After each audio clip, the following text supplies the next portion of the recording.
shark was looking at me like face to face. It's the scariest sight I've ever seen. He actually latched his mouth onto my right arm and just threw me around on the bottom of the Gulf like I was a rag doll. And a picture that stays with me is of this great big head coming up towards me. The fear of dying was unbelievable. It's everyone's worst nightmare, being eaten alive by a wild animal. In this episode, 3 remarkable stories of people savagely attacked by the ocean's most powerful predator. What's it like when you become human prey?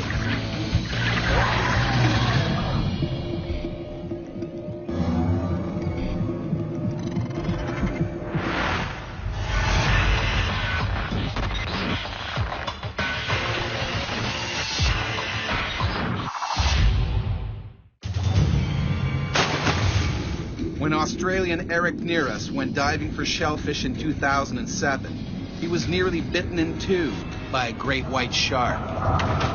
Everything went black. I started to get shaken horizontally. I was getting eaten alive.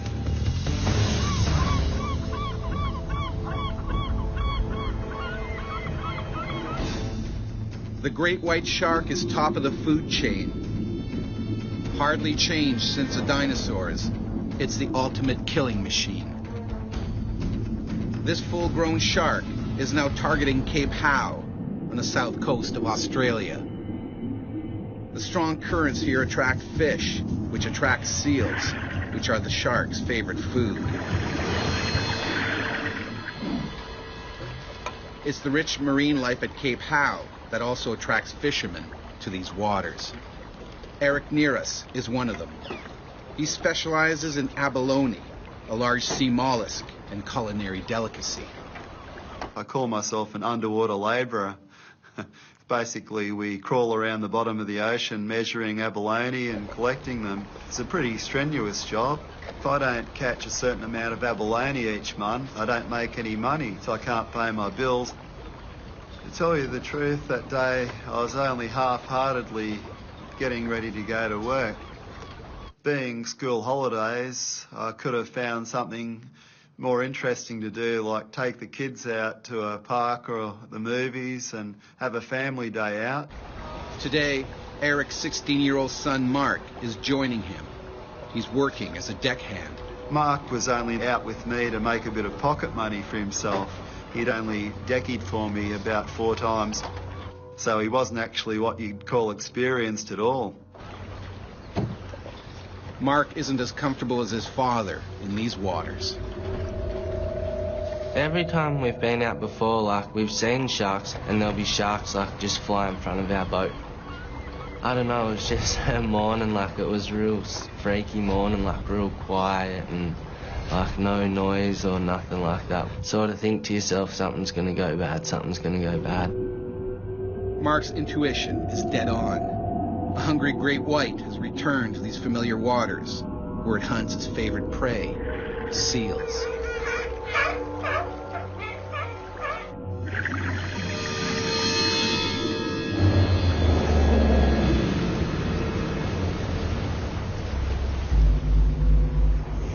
In the water, Eric breathes through a long hose that feeds him oxygen from onboard tanks. He also wears special clothing. I wore a lead blind weight vest. It has about 7mm thick lead plate sewed inside it, and it fully covers your back and most of your chest, and that keeps you on the bottoms. Although shark attacks are extremely rare, Eric knows it's a hazard that goes with the job. When you're a diver and you're in, their domain, you've always got that inkling in the back of your mind. I wonder if a shark will show up.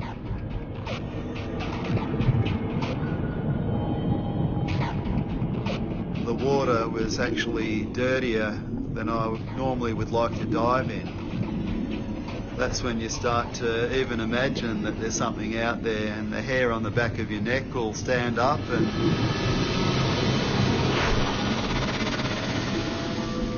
as seal or a school of large fish go past you, and all of a sudden you'll start to think, okay, I wonder if there's something chasing them. Surprise is the great white's best tactic. Stealthily, the hungry animal closes in on its next meal. Seals are very cognizant of sharks being in an area, and it's not unusual to see them haul out under those circumstances. Unlike the seals, Eric hasn't yet picked up on the shark. I sort of wound my way around the boulders and the kelp and just sort of hugged the bottom. And after an hour, I filled up my first bag, and I sent that bag up to Mark.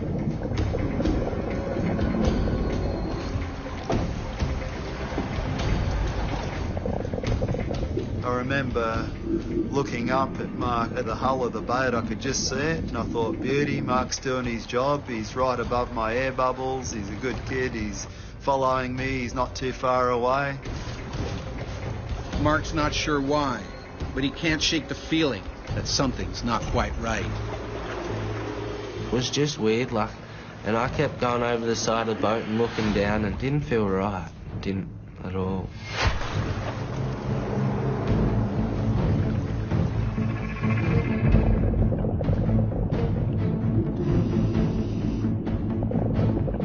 I was getting into cruise mode.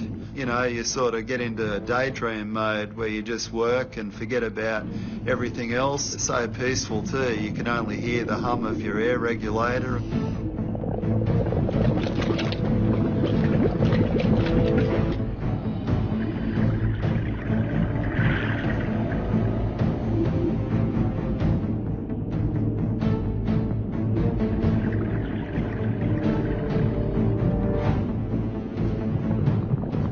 Humans wearing a black wetsuit are doing a pretty darn good job of making themselves look like a seal or a sea lion.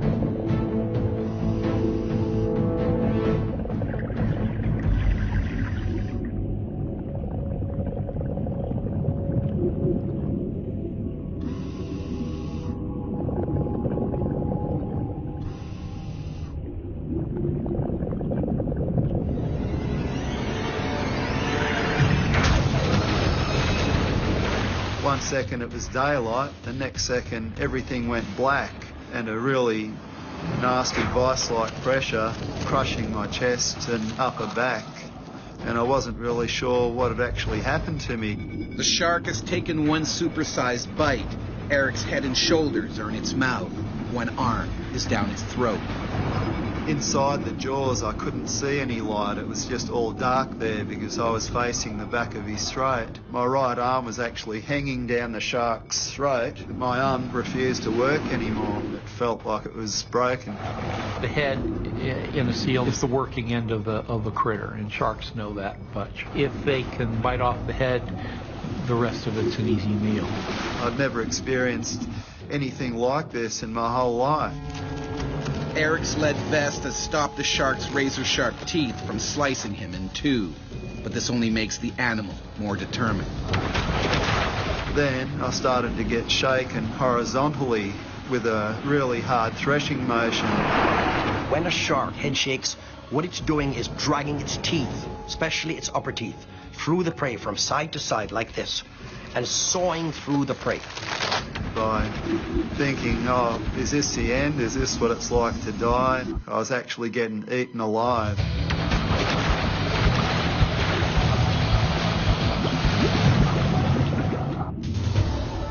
A great white shark has half-swallowed Abalone fisherman Eric near us.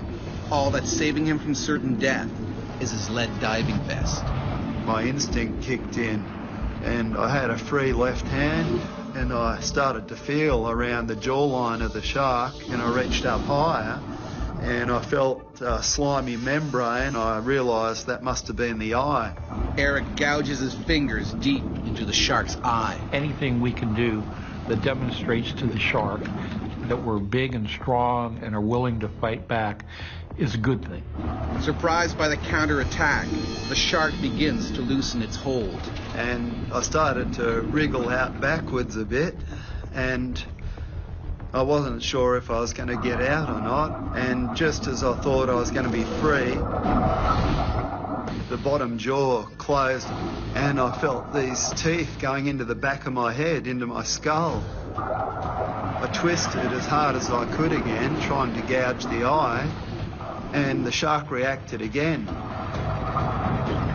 animal at that point reacted by letting go as a matter of defense for its own self. Sharks aren't dummies. Eric caused it pain.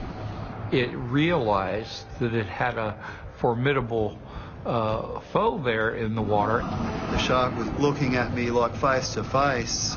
It's the scariest sight I've ever seen. As Eric's blood seeps into the water, the shark waits for its prey to weaken even further. The white shark will bite and let go its prey to cause exsanguination, leaves it to bleed to death till it gets weaker, and then it comes in to finish it off. You really think your time's up. You think, okay, it's got me. It can fly into me and finish me whenever it likes. When you're in a situation where you feel you're going to lose your life, you get a few thoughts that flash through your mind. And I thought about Mark. He'd never see me again. And I knew the mental effect that would have on a 16-year-old. Sort of tried to calm myself down, and I thought, well, if I panic, I'm only going to be dead anyway. Eric is faced with a life or death decision. Swim to the surface or try and hide from the shark somewhere on the sea floor. The water was going a dirty brown colour around me from blood loss. Blood attracts sharks, and that's when I made the decision that I was going to go to the surface. And as the shark slowly circled me, I spread my legs and arms out a bit so it could see that I wasn't a seal. I was something, different to what it normally would eat. Eric heads for the surface. It's a gamble that can cost him his life. If the animal reacts to the sudden movement, Eric's finished.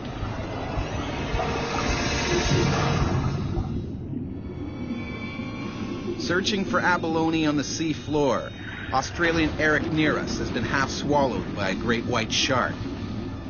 He's managed to fight free, and now he needs to get out of the water before it strikes again. Those marble dolls with the black painted eyes, the glossy black colour, that's the colour of those sharks' eyes, just a dead black. And when you've got those eyes on you and they're only like 1 to 2 metres away, it makes you feel very small indeed. It really had a tough job holding back the fear.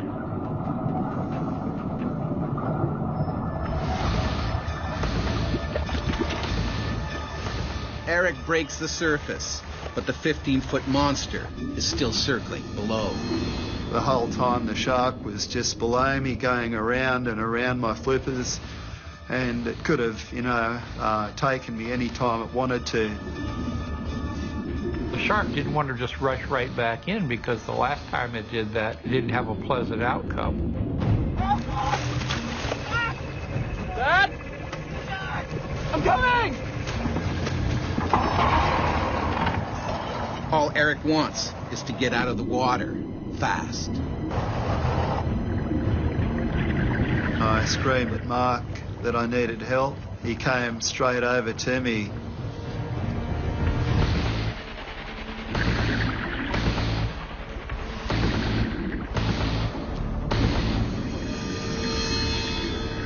Eric makes it out alive, but his wounds are horrific. I suffered a broken arm, a broken nose, 4 teeth went into the back of my skull, and my other teeth marks are in my chest. So thank God for that lead vest, or I wouldn't be here now. Eric tried to return to abalone fishing, but fear kept him out of the water. Now he works on dry land as a security officer. I can't even say how much it hurts still to this day, the knowing that I could have lost the best thing in my life, and I just don't know how to say it. There's no words that can literally say it. When you've had a narrow escape You sort of feel you've been given a second chance. It makes a great deal of difference to your life, and all of a sudden you start to appreciate things that you didn't even think about before. We're pretty good mates, young Mark and myself.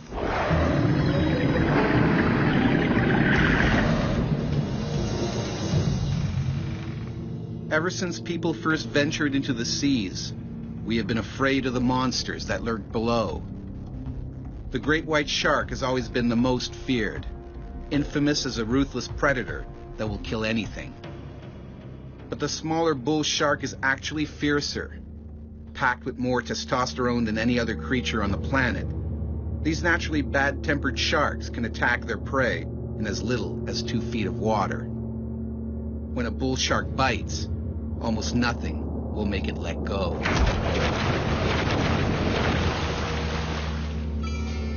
In the summer of 1916, a horrifying series of shark attacks shocked holidaymakers in New Jersey.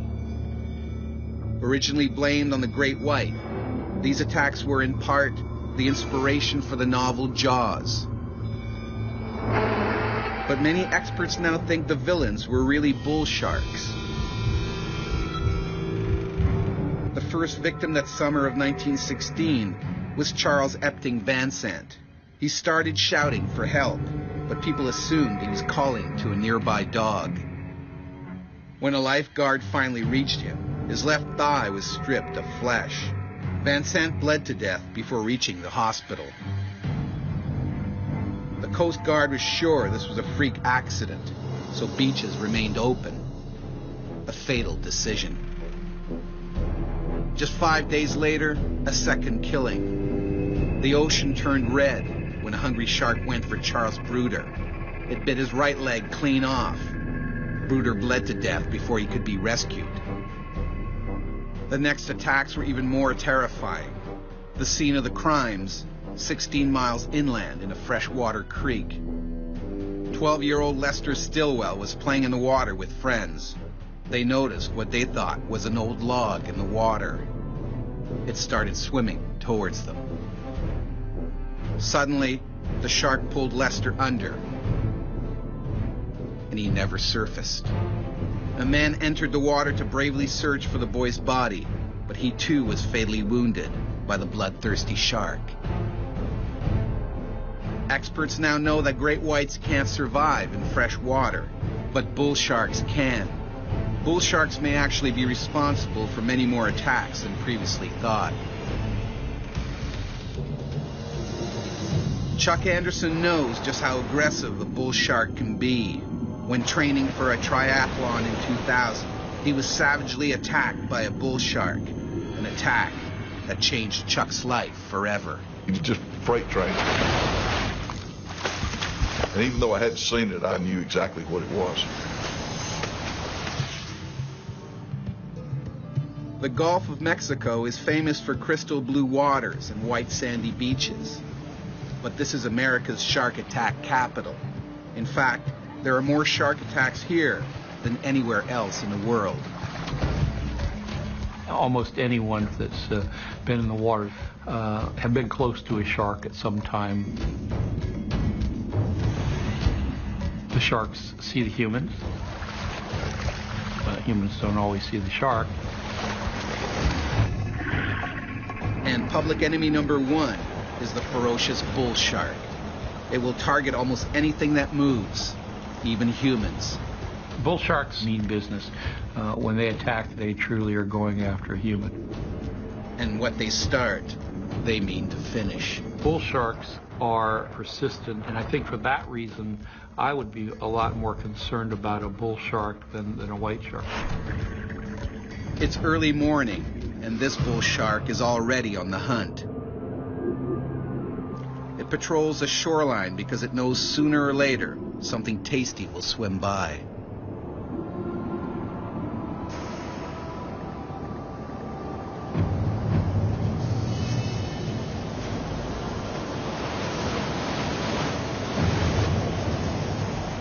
Chuck Anderson, a former football coach and father of two, is training for a triathlon. Today, he intends to train in the ocean. he is joined by a friend, Richard Watley, and four-time Hawaiian Ironman champion, Karen Forfer. I was very honored to be swimming with Karen that day. She was such a good swimmer, and the male ego of keeping up with a 64-year-old lady kind of kicked in automatically. The swimmers know there are sharks in these waters, but they're prepared to risk it for the love of their sport. I always was a little bit leery when I got out there. I was constantly looking around and that sort of thing, but still in the back of your mind, it was kind of always there. And I remember thinking, gosh, I was a little bit nervous out there that day. Picking up on the erratic movement in the water, the bull shark moves in closer to investigate. Humans are not a natural part of the sea. As a result, we as humans are engaging in provocative acts simply because we splash so much, we make so much noise, we do so many other things that are attractive to sharks. Chuck's friend swims alone in a deeper water where there is less of an undertow. Karen and Chuck, however, feel safer sticking together closer to the shoreline. A decision they will soon regret. After 5 minutes, Chuck finally gets into a groove. His mind is now focused on outswimming Karen. Then we got to a place that I knew were an old set of piling. Pier was built there, and it blown down during Hurricane Frederick back in the late 70s. That's essentially an artificial reef. First, various invertebrates grow on the piling, then fish come to eat those invertebrates, then bigger fish come to eat those, and then sharks come to eat those.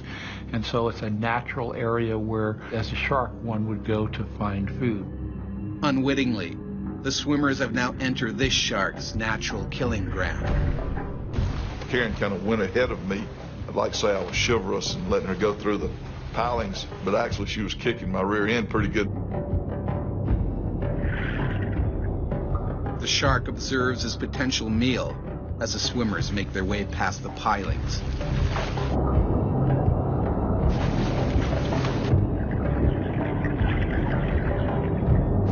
I remember looking at my watch, and it was 6:38 a.m. I took 2 more strokes in the water.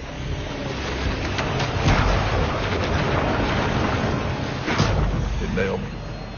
Felt like a linebacker getting run over by a fullback. He just freight trained me. He hit me and knocked me out of the water.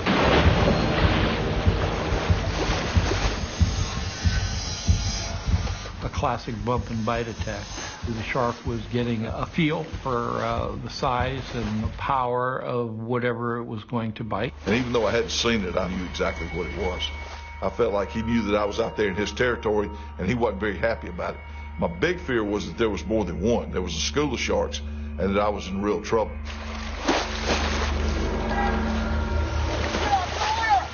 I started hollering for Karen, who had gotten a pretty good ways away from me at that stage of the game, to get to the beach. Get to the beach now. Hurry. Get to the beach.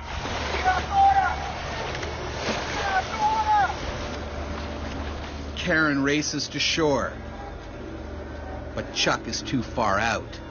He's on his own. Well, it's a pretty helpless feeling. There was no way I was going to outswim anything that was out there with me. Chuck desperately searches for any sign of the shark. And I was treading water, and I remember looking around on the surface. What Chuck can't see is that the shark is gunning straight for him. I've been a scuba diver before, and when you're down on the bottom, you can see around you. That part of it you can kind of come to grips with and handle because you see what's happening around you. When you're on the surface of the water, I didn't know what I was dealing with. I didn't know where it was coming from. I didn't know when it was going to get to me. I put my face in the water. When I did, up from the bottom was the shark coming directly at me. Chuck begins to panic. He knows the shark could finish him off with one vicious bite. Chuck Anderson is training for a triathlon when he's ambushed by a hungry bull shark. The animal only bumped him the first time, but now it's going in for the kill. I realized that if I didn't get a hold of myself, that if I panicked that I was going to be in a lot more trouble than if I tried to have a plan and protect myself. And just instinctively, I threw my hands out to push off of him. Chuck's move is disastrous. Took all 4 fingers off my right hand, just clean as a whistle. White knuckles were showing through. I mean, they were literally exposed. Bull shark is probably one of the most powerful biters. Its head is extremely big and robust. It has huge muscles, jaw muscles. It's a very strong predator in terms of its jaw morphology. Undoubtedly, the shark just missed. I'm sure the shark would have much rather had the entire lower arm if it could have grabbed it. The taste of flesh sends the animal's killer instincts into overdrive. This time, he's determined to get a bigger bite. I thought, he's not going to just swim off. There's blood here. He's taking a bite of me. He's going to keep coming back. I realized I'm not going to survive. Fighting a 300-pound shark in open water is a losing battle. A big fear that I had was that he would attack me from the back. You know, I couldn't protect myself if he came from the back and I couldn't see him.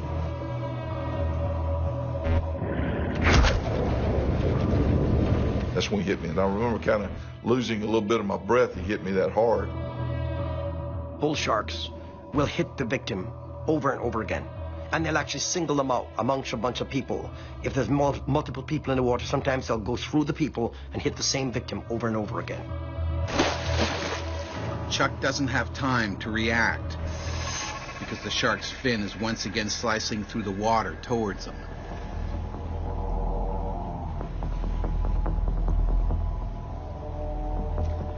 Everything goes in slow motion. You're kind of in a fog, thinking it won't ever end. It's just a strange, eerie type of feeling. My kids kept coming to mind, and I just couldn't imagine ending my life without being able to tell them I love them. I remember thinking if I was going to survive, I had to get mad. The shark opens its massive jaws and drags its prey into the deep. As I pushed off of him, he actually latched his mouth onto my right arm and took me immediately down to the bottom, 12, 15 feet of water. He started doing the gnashing, the feeding frenzy, just threw me around on the bottom of the Gulf like I was a rag doll. The shark's only mission is to eat. He tries to chew off Chuck's arm.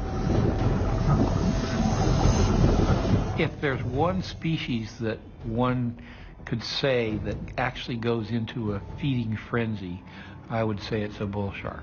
Once they get into the attack mode, you can't change their mind. I'm a pretty big guy. It was ridiculous how easy he was throwing me around. I never thought I'd get back up to the surface. The testosterone-crazed bull shark hasn't finished with Chuck. And now, the athlete is on the verge of drowning. A bull shark has viciously attacked triathlete Chuck Anderson. The animal has been thrashing its human prey for over a minute. It was at that stage of the game that me and the good Lord had a conversation, and I asked him to get me up to the surface so I could get a breath of fresh air.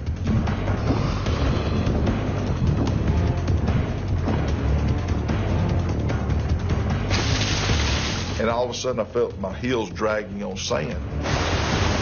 Now the shark's dragging him at high speed towards the beach.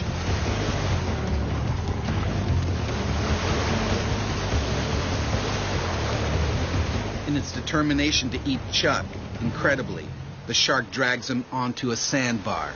The swimmer seizes his only chance of survival. He couldn't move. I had my arm in his mouth. I was trying to hold my face away from his mouth so that he wouldn't snap at my face. And it was a real unique feeling as I was hitting him, and I kicked him a couple of times, and I was doing everything I could to get away from him, but it wasn't fazing the shark at all. I mean, I know people say poke him in the eye, but when you're dead in front of a shark and the eyes are on the side, you know, I couldn't see his eyes, being on the surface, that type of thing. I didn't have time to collect my thoughts to, okay, let's poke him in the eye. Most of it's instinctive, and my instinct was to hit him and kick him and that sort of thing, trying to get away. I couldn't get my arm out of his mouth by pulling, so I worked it up and down twice and jerked real hard. And when I did, it completely degloving my arm. My hand popped off in his mouth.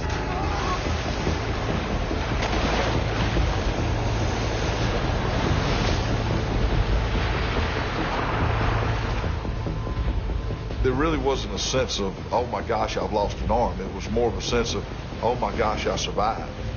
You know, I'm very fortunate. I should be dead. The shark has lost the battle.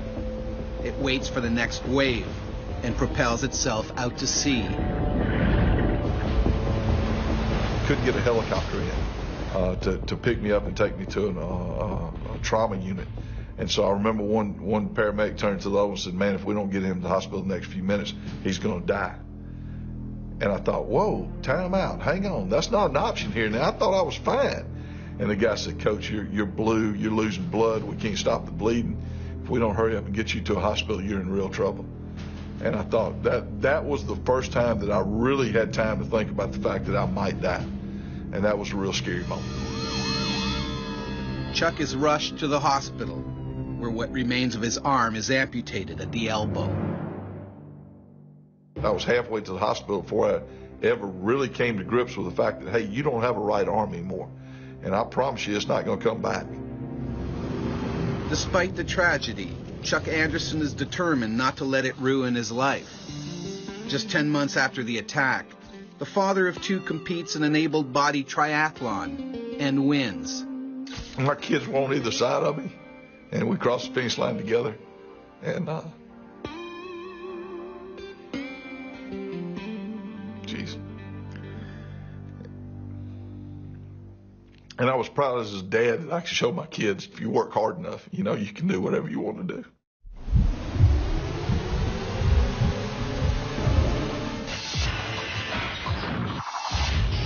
The bull shark may be the most aggressive shark in coastal waters, but in the deep, the oceanic white tip is the greater menace. About 3/4 the size of a great white, this shark rarely encounters people. But when a ship goes down or a plane crash lands on water, the deadly white tip will target human prey. In fact, the white tip is responsible for the largest ever attack on people.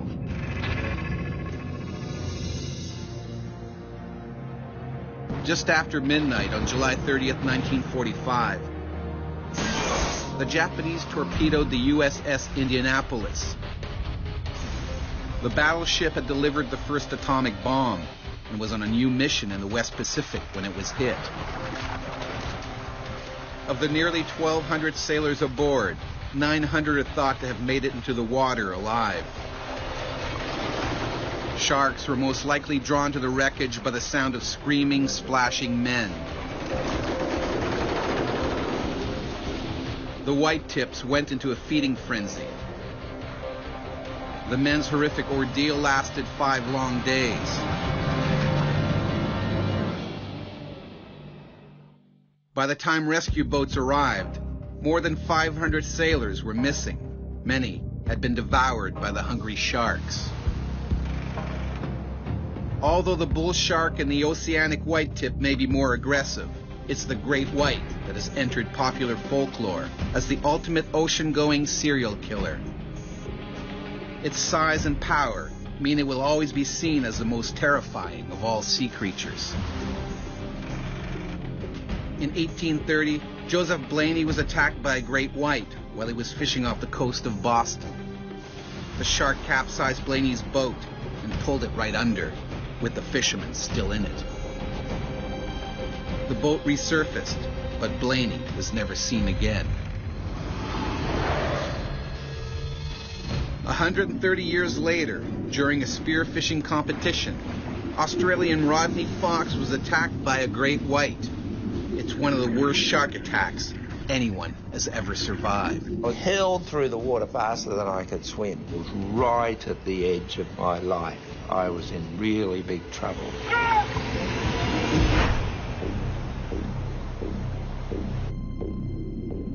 This great white shark is swimming the waters of South Australia, looking for food. He's around 20 feet long and 4,000 pounds. He is constantly on the hunt.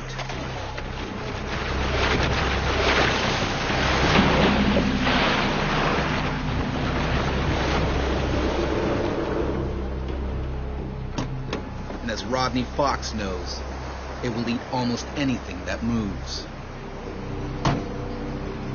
December the 8th, 1963, at 1 o'clock in the afternoon, is a time I will never, never forget. Changed things in my whole life forever. Today, it's Rodney's chance to retain his crown as South Australian spearfishing champion. He's been training hard and determined to win, despite the choppy water. The weather wasn't very nice. It was a little bit windy, but it was something I had worked for. I had done so many deep diving and exercises, and I'd practiced holding my breath, and I'd made 2 beautiful spear guns. Rodney is aware of the risks. 18 months earlier in this bay, his friend was attacked by a shark, which bit deep into his leg.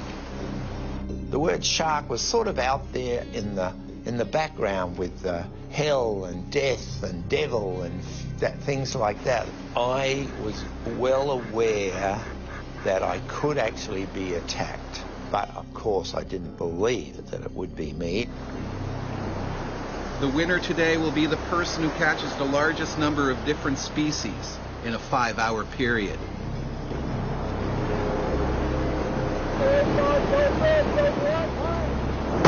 The gun went off and everybody raced towards the shore, and I knew that I had to work harder. You didn't get the fish on the surface, you had to be down there with them.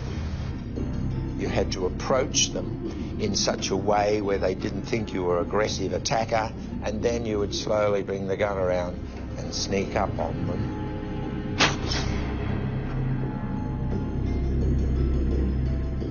Rodney isn't reckless.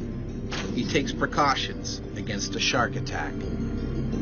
What you do is to attach the fish onto a float that you tow with you on about 10 meters of ski rope. If any sharks came along looking for the bleeding fish, they could take them without getting near you. This great white shark may be miles from Aldinga Beach, but its powerful sense of smell soon picks up on the blood in the water.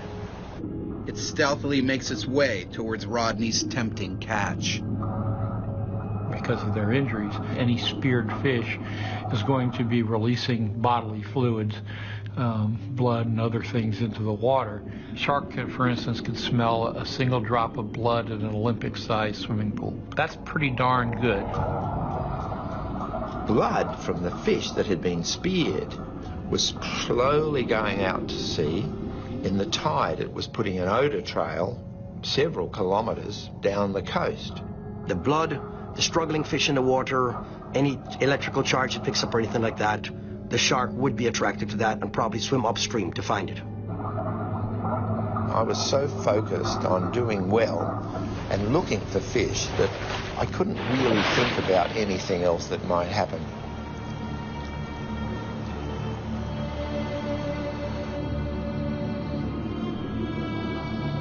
I got a fairly large boarfish, which was really a prize fish and gave high points. And I thought, it could be a lucky day today.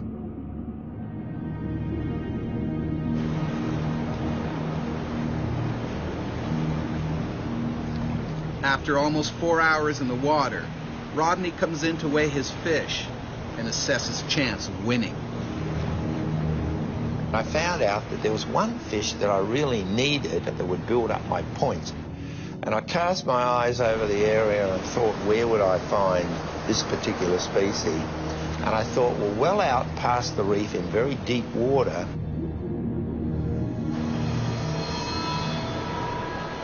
Rodney heads back into the ocean, past the reef.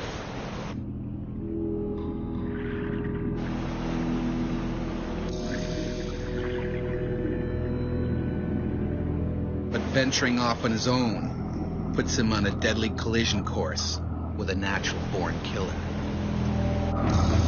There's safety in numbers. That's why birds are found in flocks and fish are found in schools. Spear fishermen should be found in groups. Once you isolate yourself from the rest of the group, you become more vulnerable. Alone and out on the edge of the reef, Rodney has no idea he's swimming directly towards the shark. A shark that has Rodney in its sights. Humans aren't denizens of the sea. We don't see very well in the water. We don't smell things. We don't feel the vibrations of animals moving. And so we're not attuned to watching over our shoulder for predators. Rodney tracks down his elusive prey. All he needs to do now is spear the prized fish, and the competition is his.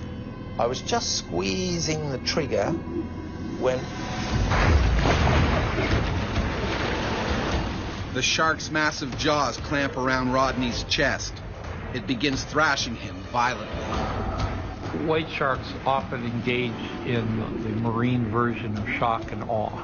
Nothing is better as a predator than to have a sudden strike of overpowering strength to put your prey item in trouble. the gun was knocked off my hand, the mask was knocked off my face, and I was actually hurled through the water faster than I could swim. I don't know why, but I thought, oh, I've been hit by a train. And even though I knew I was going fast, I had this memory of the shark's tail slowly going through the water. As the shark drags Rodney deeper and deeper, it uses its razor-sharp teeth to try and sever his body in half. The great white shark has broadly triangular teeth that work just like a steak knife, but in tandem, it's like having a big saw. The fear of dying overcomes the fear of normal pain. The adrenaline that is raced into your body gives you special powers to be able to think and do. And as I was being forced through the water, it said, gouge his eyes, gouge his eyes. Rodney reaches around the 2-ton beast and digs his fingers into one of its eyes. Miraculously, the animal lets go.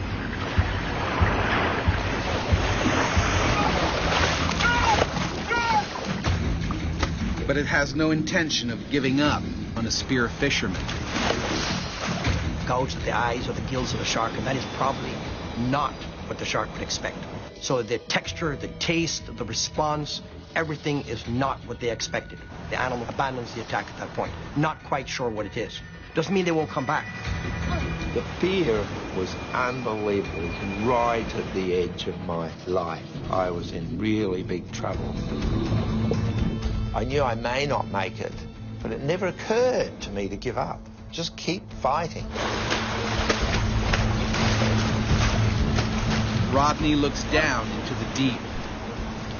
And a picture that stays with me now is of this bright red water, which is my blood, and this great big head coming up from down below with those big triangular teeth towards me. And I thought, what can I do? What can I do? I have nothing to protect myself. I'm gone, I'm gone.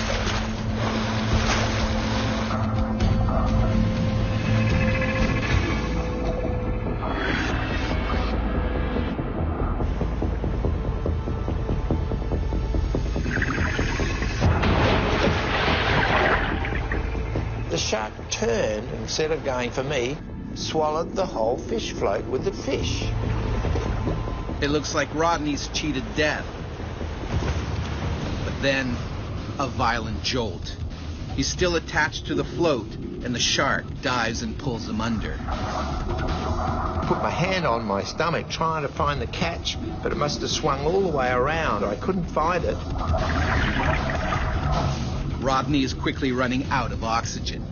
He can't hold his breath any longer. Those were the last few seconds that I was going to have of my whole life. In Australia, spearfishing champion Rodney Fox has been savaged by a great white shark. He's survived the first onslaught, but the shark has swallowed Rodney's fish float, and the float is still attached to Rodney. As I was being dragged down into the water, I was running out of air, and I thought, I'm gone. I can't hold on any longer. I'm going to have to breathe water and drown. With no hope, Rodney gives up the fight. The shark has won. Then, the line snaps. Instantly, I thought I have more chance. I've got life. I can make it to the surface.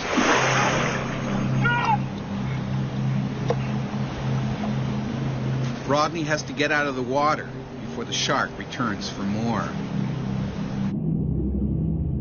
Unbelievably, a boat was coming over to find out what all the bright red water was.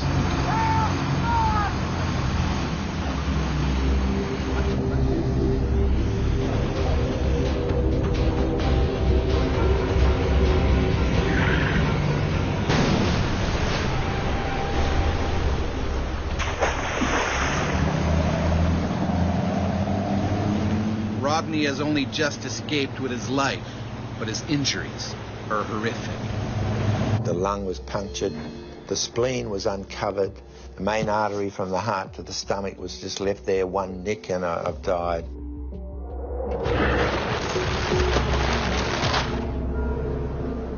Rodney has cheated death, but before long, the champion spear fisherman returns to the water. Sharks came at all angles from me.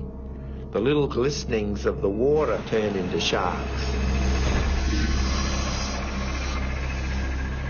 And I remember saying to myself, if you don't control this, Rodney, you're going to be no good. And I had to shake my head and get rid of the sharks and turn it back into little glistening things again.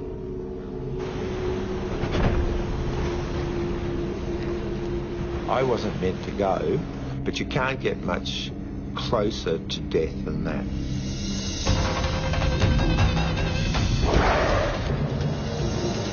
There are over 375 species of sharks swimming the world's oceans, but despite their fearsome reputation, only 4 target humans.